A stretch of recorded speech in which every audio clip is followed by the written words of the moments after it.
Hey everybody, Craig Hester here with R2AWatches.com, and thank you for joining us again as we continue on our journey through all the watches and accessories that are available at R2AWatches.com. If you are watching this on YouTube, please be sure to hit like and subscribe, and you want to push that little ring-a-ding-ding bell symbol, and that will let you know, give you a push notification as soon as we load a new video, and you can be one of the first people to see one of our new watch videos. If you are watching this on Facebook, you want to join the closed group VET, or Vostok-Europe Timepieces. Don't let the name fool you. It is not just about Vostok-Europe. It is also about all of the other watches that we carry at R2AWatches.com, including Secolia, Pramsius, Aviator, Sturmansky, you name it.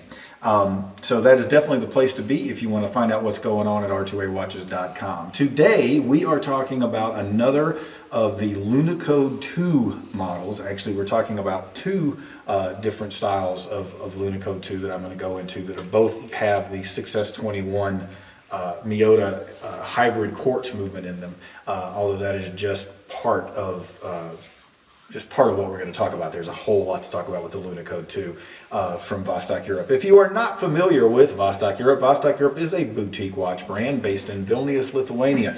Every single watch is hand assembled at their facility there in Vilnius. I've been there many times myself. Vilnius, by the way, a wonderfully beautiful city, very affordable to visit. If you've ever thought about going somewhere a little bit different in Europe, I would put Vilnius on your list. I thoroughly enjoy it. I've been there many, many times. I consider it a second home. Beyond that, they are a company that really does a remarkable number of things for a company their size. I like to say, you guys have heard me say this, if you followed me, you've heard me say this many, many times. I like to say they start with a blank piece of paper, or more accurately, a blank computer screen, and they finish with a completed watch. Everything in a Vostok-Europe is 100% custom. They don't do anything off the shelf. So today, again, we are talking about the Lunokhod, or Lunokhod 2 model from Vostok-Europe. Now, every Vostok-Europe has a story. They have an inspiration. They're named after something. In many cases, that is goes back to some kind of a Russian technical achievement of some point, at some point, or of some kind. In this case, that is the Lunokhod 2 lunar rover. That is the lunar rover system that the Soviets and the Russians did in the 1970s. The Lunokhod 2, which is ostensibly the official one that this watch is named for, actually landed on the moon in 1973. One of the other interesting things about the Lunokhod as well, well, first of all, it was a typical, it was I guess nothing's typical about what you do on the moon, but it was a fairly standard lunar rover system. It had a number of scientific, here you can see it on the case back, and I'm going to remove this protective piece back here so you can see it better. Nothing, of course, is what's the word I'm looking for?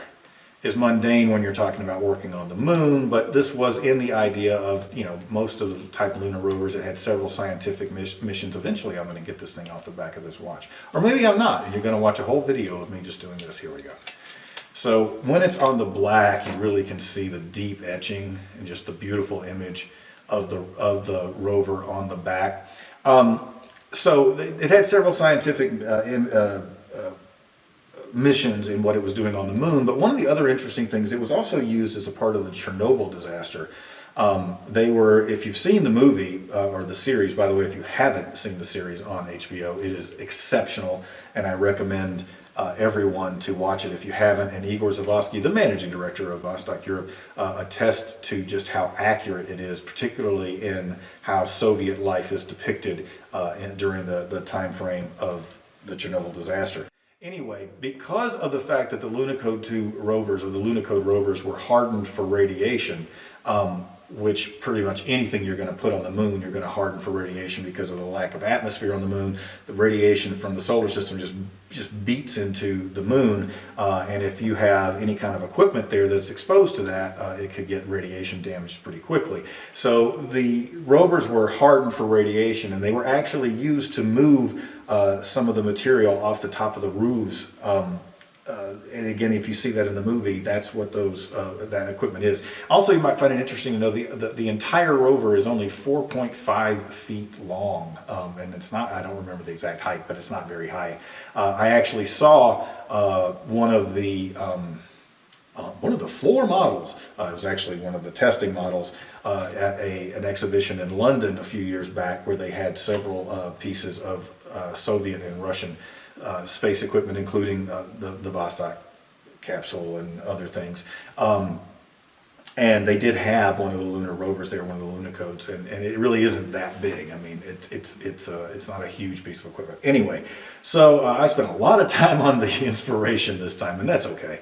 There are several videos out there about the Lunokhods if you want to get one, and maybe I'll jump in a little faster to the actual specs on the watch. So speaking of the specs on the watch, I'm going to quickly go through all of the specs on the Lunokhod 2. So first of all, we are talking about a almost 49 millimeter watch. I mean, it is 48.9, at least by my caliber. Let me make sure I got it zeroed. Yep, it is zeroed out properly. And I am at, where am I again? Yep, 49 millimeters, okay? And it is almost 17 millimeters thick. So let's be absolutely clear, fans of big watches, this is a watch for you. Fans of smaller watches, probably not so much. At 49 millimeters, you are talking about, you know, even by today's standards, and we know that Invicta and some other brands, they build watches that are even 55 millimeters and more. To me, that's getting into this just really being an oversized watch, but of course there's no accounting for taste, and everybody has to, you know, make what works for them work. Vostok-Europe won't go over 50. They did a 50 millimeter watch at one point, and it wasn't a great seller for them. Now, why you can't always exactly tell why something doesn't sell well or does sell well. It did seem that maybe the 50 millimeter, that they had hit kind of a ceiling for what they can get, what they can do with their customers, because not every, even though Vostok-Europe customers like larger watches, they don't necessarily want a 50 millimeter, I guess. And you have to remember too that Vostok-Europe sells worldwide. They have 33 distributors around the world. We don't just sell here in the U.S. where big watches are really, really popular. They also have to meet the demand of multiple different markets around the world. So again, not a small watch. The other thing that's really great about the Lunokhod 2 is it is easily the most complex case that Vostok-Europe builds. I mean, there is just no question that compared to other cases, particularly when you get into the chronograph version here, compared to other cases that Vostok-Europe produces, the Lunokhod 2 is quite complex. You can see right here, you have the outer rotating bezel, the 120 click unidirectional rotating bezel. By the way, these are 30 atmospheres, so it is a true professional grade dive watch. So you've got the bezel, then you've got one stadium here, okay, where it drops down very quickly. This is a very sloped stadium here. When I say stadium, I'm talking about the outer chapter ring that I'm pointing at here. Then you've got the next chapter ring, which I've actually broken out separately so you can see it, which has the stand-up tritium tubes in it, and I am going to go into greater detail about that in just a minute.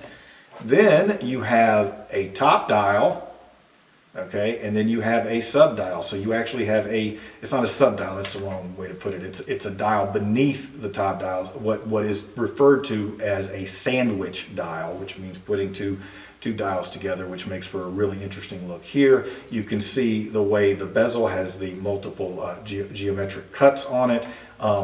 The fact that there are these special rings that are below the pushers to give you just a little bit of additional pop of color. The way the watch strap changing system, by the way, the Lunokhod 2 does come with a leather strap, okay, and the unbelievably soft, supple silicone that Vostok-Europe builds for their watches. Both of these are integrated, meaning they fit snugly to the case.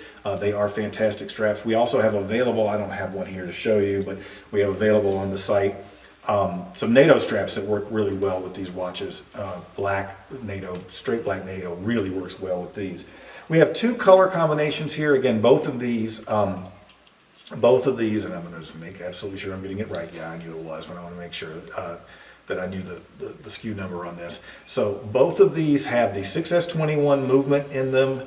So that is the hybrid quartz movement. That means that it actually is a quartz movement with mechanical parts. I like to point out always that the 6S21 or the 6S series movements from Miyota actually cost more than the NH35, so they actually cost more than an automatic movement. You've got the really almost stealthy or blackout black. It really is really very monochrome. You've got two-tone here. You've got well, it's really a charcoal gray. It's not a true black. And then you've got this other light, almost silvery gray that offsets it. And then you've got what is arguably one of the more unusual color combos that Vostok-Europe has ever done. First of all, Vostok-Europe doesn't do a lot with yellow gold, mostly because yellow gold is actually not considered gold in Eastern Europe and Russia. They consider rose tone gold to actually be what they think of as gold, and you can see that in their wedding rings and the other jewelry that they wear.